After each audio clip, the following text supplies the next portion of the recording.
माझी विनंती काय तुम्हाला जेवढं करू वाटतंय तेवढं समाजासाठी करा. मी आंदोलन करणार. नाही असं करू नका. तुम्हाला जेवढं करू वाटतंय तेवढं करा. करूनच तुम्ही राजीनामा बी देऊ नका. तुम्ही बसले आमच्या संग लय झालं. लांबून का म्हणत नुसतं मी आहे तो आहे मागे. तुम्हाला काय जाऊ दे तिकडे काय. तुम्हाला वरगडीचं मला वरगडीचं वरगडत जाऊ दे तिकडे समाजात तरी चालेल ना. पाटील म्हणजे जे आपण जे करतो ना नाही तर ते तर प्रामाणिक असते तर आतापर्यंत हैदराबाद गाडी स्टे म्हणून गेला असता. सुप्रीम कोर्ट म्हणून गेला असता. आपण मुद्दा कसते 94 लोक मिळाला. 94चा विषयच वेगळा आहे. मग त्याचं जोडा नाही जमत नाही का. 94ला मंडल आयोगाच्या शिफारशी मान्य मंडल आयोगाचा 94 काय संबंधित त्याच्याप्रमाणे जोडलं ना ते. मग कोडजात उपजात मराठीची करा. त्यावेळी आपल्याला राज्यकर्त्यांनी ते घातलं नाही नाव. आता याचा प्रश्न आपण बघू राहिलो. त्यांनी घातलं नाही म्हणून तुम्हाला आणलंय ना. आता सत्तेवर कशाला आणलंय. ते त्यांनी केलं नाही म्हणून तुम्हाला आणलंय ना. अहो खोटं नाहीये. त्यांनी धनगरांना धोका दिला. समजा आरक्षण देऊ मराठ्याला देऊ याला देऊ म्हणून तुम्हाला आणलंय ना. तुम्ही धोके द्यायला लागलात. मग करा 94 प्रमाण काय अडचण आहे. त्यांची जर पोटजात उपजात होती तर मराठ्याची पोटजात कोणी होत नाही का. काय अडचण आहे. त्यांच्या जर 10 पोटजात येतं आपल्या सुद्धा 4-5 आहेत. 94 मध्ये ही चूक फार मोठी केली आहे लोकांनी पूर्वीच्या आणि आज त्याचा प्रायश्चित आपण करतो. पण लक्षात घ्या पाटील ज्यावेळी मराठा आरक्षणाचा द्यायचा मुद्दा तयार झाला स्वतः माननीय फडणवीस साहेब मुख्यमंत्री असताना मी विरोधी पक्ष नेता होतो. आम्ही पूर्ण सहकार्य सरकारला केलं म्हणून हायकोर्टामध्ये सुप्रीम कोर्टापर्यंत आपण टिकवलं. आरक्षण 2 वर्ष मुलांना मिळालं. दुर्दैवानं सरकार बदललं. त्यांचा आरक्षण आपलं सुद्धा सरकारनंच बनवलाय. आपला जे पण सरकारनं बनवलाय. तुम्हीच बनवणार आहेत आता सुद्धा. मग तुम्ही त्यावेळेस आम्ही जर तुमच्यावर विश्वास टाकलाय तुम्ही सगळे रूल लागू करायचे. 2001च्या कायद्याचे 2000च्या कायद्याचे 1931ची जनगणना तुम्हाला 3दा-4दा लिहून दिली मी. 1921ची लिहून दिली. 1800ची लिहून दिली. 1931ची लिहून दिली का नाही हे मान्य आहे की नाही तुम्हाला. म्हणलं तुम्ही त्या जार-मध्ये घ्या साहेब ह्या म्हणजे त्रास नाही होणार ह्या हैदराबादच्या. आणखीन नाही घेतलं सुधारणा करण्यात म्हणजे सांगण्याचा उद्देश तुम्ही मराठ्यांचे पुरावे आपण एकमेकाला क्रॉस करत नाहीत अपमानित नाही करत. मराठ्यांचे पुरावे सरकारी दस्तावेज मानला गेलाय. जर तुम्ही मानला गेला नाही सरकारी दस्तावेज निजामाचा आहे शिव सरकारी दस्तावेज मान्य ग्राह्य केला जाणार नाही असं जर तुमचं म्हणणं असेल तर 1931ची जनगणना मान्य केली ना देशाने इंग्रजाची. त्यांची कसं काय मान्य केली हे बघा. हे तुम्हाला सांगतोय आम्ही फक्त. तुम्ही करणार नाही करणार सत्ताधीश तुम्ही आहेत. हे सत्य आहे की आमचं हैदराबादचं गॅजेट आहे सरकारी दस्तावेज आहे. कोल्हापूर संस्थान सातारा संस्थानपेक्षा मोठं कोणीच नाही. त्यांनी सगळ्या दुनियाला आरक्षण दिलंय. त्यांचं जर कोर्टात चॅलेंज होतंय आधार म्हणून 1994ला आधारच नाही ना जे आरला. आमच्या लेकराबद्दल एक वागता दुसऱ्याबद्दल एकच का वागताय तुम्ही. भांडण येत आहे तुमच्यावर एकट्यावर विश्वास ठेवून 10 महिने दिले साहेब बोलशी की नाही. 10 आज 10 महिने झाले. काय चुकीचं भांडतोय राव मी. तुमच्या हातून जर माझ्या समाजाच्या लेकराचं कल्याण होणार असलं आज भांडण उद्या प्रेम बी करील ना. तुम्ही जर म्हणता भांडूच नको तो आंदोलन बसू नको उद्या माझ्या पोरात वाटलं होते. 58 लाख नोंदीतले व्हॅलिडेज दिल्याने. एक दुसरं हैदराबाद गॅजेट काढले. अहो नाही देत प्रमाणपत्र. तुम्ही म्हणतात अधिकाऱ्याने सांगितलं नाही सरकारने सांगितलं कचाकच नाव सांगू नाव तुम्ही करता सस्पेंड त्याला नाव सांगवतो. वरून डायरेक्ट सीएम ऑफिसून फोन आला सध्या थोडं थांब. सध्या थांब म्हणलं ते बिचाऱ्याला नोकरी करायची गेलं थांबून. अर्ज दाखवायचे का तुमचं म्हणणं असं अर्ज नाहीत. मी तुम्हाला एकट्या म्हणतात मुख्यमंत्री असा फोन करतील. आता आपण ऑफिस म्हणतोय ऑफिसात एवढा दम नाही फडणवीस साहेबाच्या. कोणीतरी त्यांच्या नावाखाली फोन केला. विखे पाटील साहेब देवेंद्र फडणवीस साहेबाला विचारतात काय गांडीत दम आहे कोणाचा फोन लावायचा. अहो त्याचा झोका नदीत बांधिते हे इथं तिथं नाही. सुळ्या बाबलीचे काटेचे फडणवीस साहेब म्हणी. एकदा कुरूप झालं की नीटच नाही होते. कसला काटा काढणार आणा तुम्ही नाचकांड आणा नाही तर कुणी आणा उपसतच नाही तो काटा डबल. काय मी खोटं बोलत नाही. मी सत्यता सांगतोय तुम्हाला तळतळीने सांगतोय ऐका तुम्ही. ते पण मुख्यमंत्री आपण आक्षेप घेतात त्यांचा त्याविषयी संबंधच नाहीये. त्यांचा नाही म्हणल्यावर तुम्हाला सांगतो काय टप्पर आहे कोणाची याची नाही सांगू शकत. नाही सांगू शकत अधिकारी बी नाही. आणि फडणवीस साहेबांनी विचारल्याशिवाय दमण नाही कोणात काम करायची इथं रिअल आहे. मी काय दोष नाही द्यायचा तर मी त्याविषयी लाट साहेबांना सांगितलं तुम्ही आमचं देऊन टाका. कशाला नाव ठेवता म्हणून मी आपल्याला विनंती कशाला ठेवू. एकदा मराठ्याला देऊन बघा म्हणा त्यांना. एकदा मराठ्याला देऊन बघा म्हणा. एकदा आतापर्यंत तुम्ही दिलं ना सगळ्याला. एकदा मराठ्याला देऊन बघा. बेउपकारी झाली तर बेउपकारी होतील मराठी. जाऊ द्या तुम्ही तर द्या एकदा. हैदराबादचं गॅजेट आमच्या हक्काचं मान्य आहे तुम्हाला. देऊन टाका ना मला मराठवाड्यातल्या मराठ्याला. तर ते गॅजेटप्रमाणेच आपण कारवाई करतो ना. अहो झाले 10 महिने, आता बाकी त्याच्यामुळे थोडा वेळ गेला म्हणून मान्य करतो. थोडा काही वेळ जण 10 म्हणते, महिने, आता ऍडमिशन 50-60 लाख पोराची. नाही, तेवढे पोरं नाही आहे. काय 6 कोटीत 50 लाख तर पोरं ऍडमिशन घेते ना. ठीक आहे, ते तुमचा आग्रह तुम्ही, पण मी सगळे आकडे देतो, तयार आहे ना आपल्याला. अहो मी ऍडमिशन म्हणतोय. हां. समजा आता 9वीचे पोरं 10वीत, 10वीचे पोरं 12वीत, 12वीचे पोरं 13वीत, 14वीत, 15वीत, 16वीत. कुणी MBBS ला जाईल, कुणी इंजिनिअरिंगला जाईल, कुणी कृषीमध्ये जातील, कुणी विद्यापीठात जातील, हां, कुणी त्या- MPC UPC ला ऍडमिशन घेतील, कुणी BHMS ला घेईल, कुणी MD ला घेईल. हे ऍडमिशन एकूण राज्यात 6 कोटी मराठ्यांपैकी 50 लाख तर पोरं सहज ऍडमिशन घेतील ना. नाही कसं काय म्हणता तुम्ही? काय झालंय त्याच्यात बहुतेक लोकांनी पूर्वी आपले कसं मी विदर्भाचं म्हटलं किंवा काही पश्चिम भागात म्हटलं, बरेच लोकांनी- जुन्यावर बोलूत नका, तुमच्या पाया पडतो मी. नाही, जुन्यावर बोलू नका. हे नवीन 58 लाख नोंद येत म्हणतात, जुन्याचं काय काढतात ते कुणबीचं. ते नाही, आम्ही एकच येत. आमच्या रोज पोरी त्यांना देतात, त्यांचे आम्हाला देतात. फक्त तिकडून इकडे आली की ती ओबीसी इथं राहती, आणि तिकडे गेले की आमची पोरगी ती ओपन राहती. इकडे आणले तिकडची करून आणा पोरगी मराठवाड्यात. ते पोरग ओपनचं, बायको करून आणलेली ओबीसी. पोरग कोणाचं? ओबीसीचं का ओपनचं? आमची जातच कळा ना, मेळ लागा ना आम्हाला म्हणतात. एक तिथं पोरी भेटायला टुप्पन मोडतोय. इकून तिकून आम्ही लफडे कुठाने करून जमितो. पोरगी ओबीसीची, पोरग ओपनचं. इकडची पोरगी तिकडे देवा, तिकडे बाप ओबीसीचा. माय ओपन, पोरग ओबीसी. चला चाड आमच्या काळात काय लफडे कुठून ठेवलंय हो तुम्ही? हे चुकीचं नाही, तुम्ही जुनं काढूच नका. आमचं म्हणणं आहे 58 लाख नोंदी सापडल्यात. शिंदे समितीनं ते शोधल्यात. लय मोठं कार्य केलंय त्यांनी. त्याचे प्रमाणपत्र देऊन आमच्या व्हॅलिडिटी द्या. बरं, 10 महिने झालं घासा कोरडा केलाय मी. 58 लाखापैकी आपल्या रेकॉर्डर जर आम्ही पाठवून दिलं की त्याच्यात किती लाख लोकांना व्हॅलिडिटी मिळाल्या, मग हरकत काय? नाही, आम्ही आमचा फोन करतो. नाही आपल्याला देतो, आपण व्हेरीफाय करून घ्या. नाही, आम्ही फोन करतो. 58 लाख लोकांना तुमची बरं ना. नोंद निघाली, म्हणजे- प्रमाणपत्र निघालं का व्हॅलिडिटी झाली हा, का, असं करतो ना. ते आम्हाला रेकॉर्ड द्या. त्याच्याबद्दल मान्य. हैदराबाद गॅजेटनुसार एक सुद्धा प्रमाणपत्र दिलं नाही असं आमचं म्हणणं आहे. पण आयुक्त साहेबाचं मागच्या म्हणणं आहे की आम्ही 308 दिले. आणि जे 61,000 तुम्ही म्हणताय ही आमची पूर्वीची नोंद आहे, ही सापडलेली शिंदे समिती. तिच्यातच फक्त वरच्याकडे तुम्ही नाव टाकले हैदराबाद गॅजेट प्रमाणे. म्हणजे आमचीच नोंद आम्ही सापडली, आणि तुम्ही द्या हैदराबाद गॅजेटला जोडू. आपण ते व्हेरीफाय पाठवून तुम्हाला यादी, मी हा, यादी पाठवून व्हेरीफाय करून घ्या. नंबर 1 नाही पहिला म्हणजे सरळ- 58 सरळ लाखाचं बायफर्केशन पाटील तुम्हाला जिल्ह्याने देतो. ते झालं 58 लाख. ते विषय सोडून दिला आपण. आता आपण दुसऱ्या विषयात आलो होता, आणि हैदराबादच्या. हैदराबादला तुम्ही काय करा, 90 आणि 1994चा जी GR काढले त्याची नियमावली लावा. कारण आमच्याकडं पुरावा आहे. पुरावा असल्यानंतर देऊच ना आपण, काय तर problem? मग हैदराबाद गॅजेट पुरावा आहे ना आधार तुम्हाला. हा, मग त्या याच्याप्रमाणे देतो आपण कारवाई. मान्य न्यायालय आमचं उडील कसं काय? हैदराबाद गाजीप्रमाणे पडले आपण कारवाई करतोच आहे ना. नाही ना साहेब, वंशावळ एक बी कारवाई निघत करतो, नाही म्हणतो तर. आता त्याला कशी करते म्हणून मी आपलं काय एक म्हणतो, पण निघत नाही म्हणतो हे तर. आजचं उदाहरण करण्याचं त्यासाठी दिलं की असे काही भानगडी गावात पातळी सुरू असतील. तुम्ही स्वतः पण मागच्या वेळी धाराशिवला बरं, आता गेलो. तुम्हाला साताऱ्याचं विचारलं, ते झाले 2 विषय. ते झाले 2 पेंटिंगच पडले. ते नाही, तो त्याचा आपल्याला- result काही निघाला नाही. आता साताऱ्याचा विषय होता, तुम्ही म्हणले कोर्टात जाईल.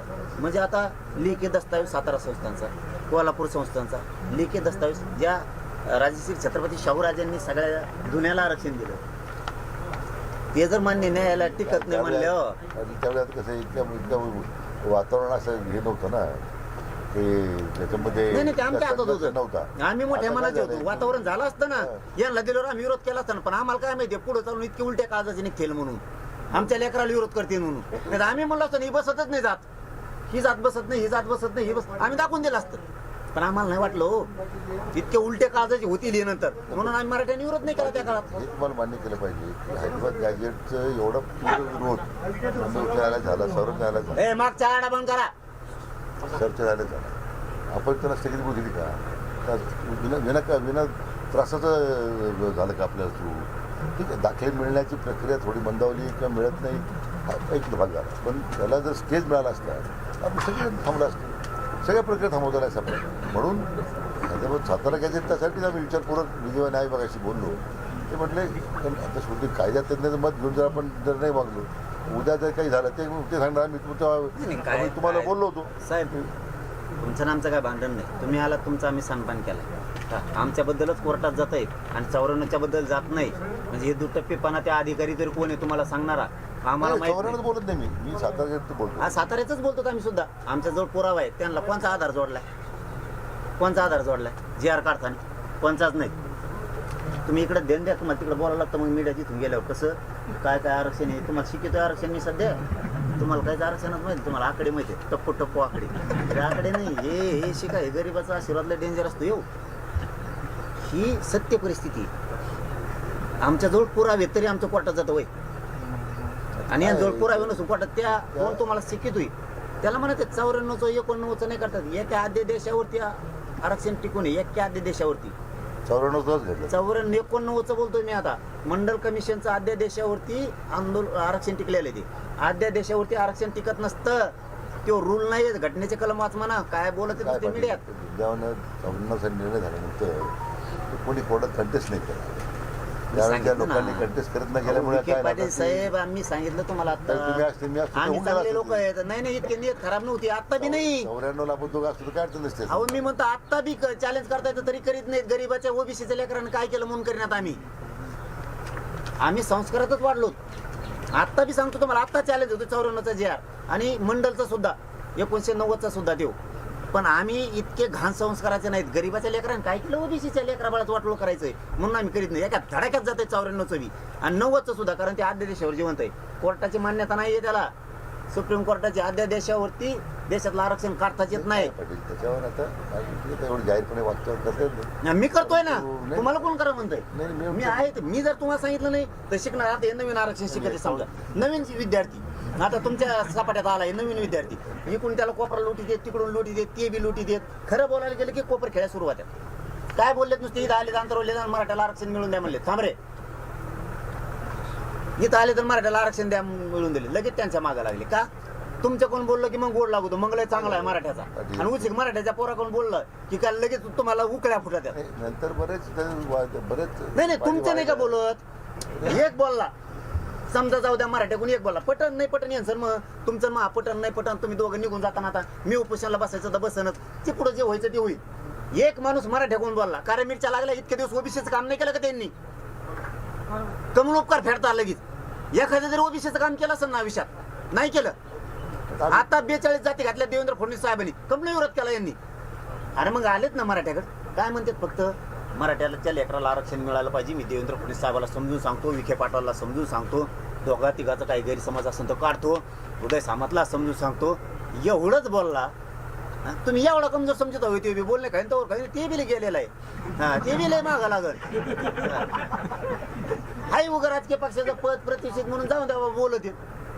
कारण आम्ही दोघांनी फाईट केलेली ना. आम्ही एकदा कुस्ती केलेली ना दोघांनी. ते मला एकदा बोलत मी 25 बाऱ्या धुवूनच काढलोय. तसं त्यांना बोलतात. काय मागितलं त्यांनी? लेकराला आरक्षण द्या म्हणलंय फक्त. काय म्हणलं दुसरं? तर एवढे लगे बोलायला लागले आणि एवढं टार्गेटच करायला लागले.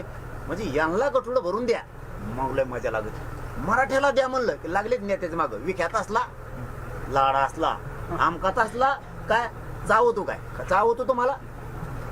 पाटील आपण कोणाच्या टीकेला बी घालत नाही. आपण आपली भूमिका प्रामाणिक आहे. कोण आपल्या शिवाय देऊ द्या त्याचा आपला उद्धार करून काही जर मी तर थोडं घाबरतो आपण त्याच्या उद्धाराला. पण आमचं म्हणणं आहे आपण आमच्या बरोबर आम्हाला काय चिंता आहे कोणी आम्हाला टीका करून काय. पाटील साहेब मी भांडतोय म्हणजे फक्त समाजामुळे तुम्हाला भांडतोय. वैर नाही. बरोबर हे पण तेवढंच खरं. व्यक्ती काय माझं आम्हाला पण लागतं ना. काय लागतं? किती माणूस इथं आला. तुम्ही इतकं बोलले बोलण्यात हरकत नाही. हे बी उदय सामंत साहेबाला बोलले. विनाकारणच यांनी त्यांना ठोकले. मग त्यांनी यांना बोललं. आम्हाला लागणारच ना. आमच्या माणसाला बोललो का तुमचे इतके नेते बोलले. हा ओबीसीचे विखे पाटील साहेब कागदाकडे नका बघू. इतके बोलले. कागद व्हावं लागतं. नाही इतके ते बोललेत. माझा मराठ्याचा एकतरी नेता म्हणला का ओबीसीच्या नेत्याला बोलू नको म्हणून? का रे मग आमच्या लोक बोलायचं ते तुम्ही का अडीचा? सुरुवातीला तीच भूमिका मांडली. आपला आठवत असेल की ज्या ओबीसीला आरक्षण मिळालं त्यावेळी कोणी मराठा विरोध नाही केला ना. विरोध बोलला नाही. आता आम्ही मराठा समाजासाठी जेव्हा मागतो त्यावेळी तुम्ही काय विरोध करता? माझी भूमिका नाही, पहिला. आता भेटायला आले ना तुम्ही दोघं. आता लगेच सुरू कोण भेटायला गेले आणि ते अय्यालकर सभा घ्यायला जाते जमतं का? तेव्हा मग मराठ्याचा एक बी आमदार एक बी मंत्री म्हणला नाही तुम्ही सरकारमध्ये आहेत संविधानाच्या पदावर आहेत तुम्ही कोणाच्या सभेला जाऊ नका. एकही मराठ्याचा आमदार खासदार नेता म्हणला नाही. का जाते तर जाऊ द्या गरीबाच्या लेकरासाठी जातात असे मराठ्यांचे आमदार मंत्री म्हणतात. आणि आज आमचे मंत्री आमदार भेटायला आले संविधानाच्या पदावर बसलेले असताना जातात तिकडे. मग कुठं जातो रे बोचे? तुमचे गेलेलं आमच्या लोकांनी नाही दिलं. तुमच्या लेकरात आमच्या लेकरात कम फरक करता. आमचे मराठ्यांचे नेते खासदार आमदार डायरेक्ट म्हणतात ओबीसीच्या लेकराचं कल्याण होऊ दे. तसंच आम्ही बी आंदोलक असून म्हणतो होऊ दे ओबीसीचं लेकराचं कल्याण. अरे तुम्ही नेते आहेत ना रे, तुम्ही कमीत कमी म्हणा ना त्या मराठ्याच्या लेकरांचं कल्याण होऊ द्या. त्यांचे गॅजेट आहेत, यांना 67ला दिलंय आरक्षण, त्याच्यानंतर 89ला दिलंय आणि 94ला दिलंय. एका GR वर आमचे 150 वर्षाचे गॅजेट आहेत, 150 वर्षाचे. तरी आमचं कोर्टात चॅलेंज होतं, मला नाही मान्य. मला 58 लाख नोंदीचे प्रमाणपत्र पाहिजेत, गॅजेटनुसार प्रमाणपत्र सुरू पाहिजेत. हे तुमचं मग दोघाचं भांडण. मला 17 संस्थांचा GR पाहिजे. केसेस मागे घ्या, लेखी दिलेले, लेखीचं दाखवतो. 17 संस्थांच्या मध्ये ते उद्या आपलं अडकलं उघडं हैदराबादचं सुद्धा, तर काय करा तुम्ही मग? 94चा अडका मग असं होईल? नाही, तसंच होईन ना मग. होय ना, बरोबर आहे. 94चा अडका. ए बाकीचे ना चर्चेला आलेले माणसं हे पाहुणे असते, त्यांचं पण अडकल ना. असं कसं म्हणजे त्यांना एका वेळेवर दिलेलं चालतं. आमचा विरोध नाही बाबा, तुम्ही आमच्या लेकराला विरोध करा एवढंच म्हणणं आहे आमचं. चौदाच्या नंतर बऱ्याच घटनादुरुस्ती झाल्यात. त्या घटनादुरुस्तीचे कायद्याच्या पुढे जाऊन शेवटी मग तो जो निर्णय झाला 51% पर्यंतचा, त्याच्यामध्ये बसून गेलाय. आता आपल्याला त्या घटनेची याची काय त्या न्यायमूर्ती त्या याची केस होती ना त्या आरक्षणाची. कोणचा लॉ सांगतोय 52% आरक्षण द्या म्हणून? नाही त्या सुप्रीम कोर्टाने मान्य केलं. कोणचा राईट आहे दाखवा मला. हा, इंदिरा साहनी. 52%ला इंदिरा साहनी केस 50% म्हणतं इंदिरा साहनी जजमेंट. 51% आहे ते पाटील. इंदिरा साहनी केसमध्ये काही राज्यांनी प्रयत्न करून पाहिला, सुप्रीम सॅक डाऊन केलं. इंदिरा साहनीचं जजमेंट सांगतंय 50%ची मर्यादा ओलांडायची नाही म्हणून आमचं 16% गेलं. 52% कसं काय मग? 52% कसं काय मग?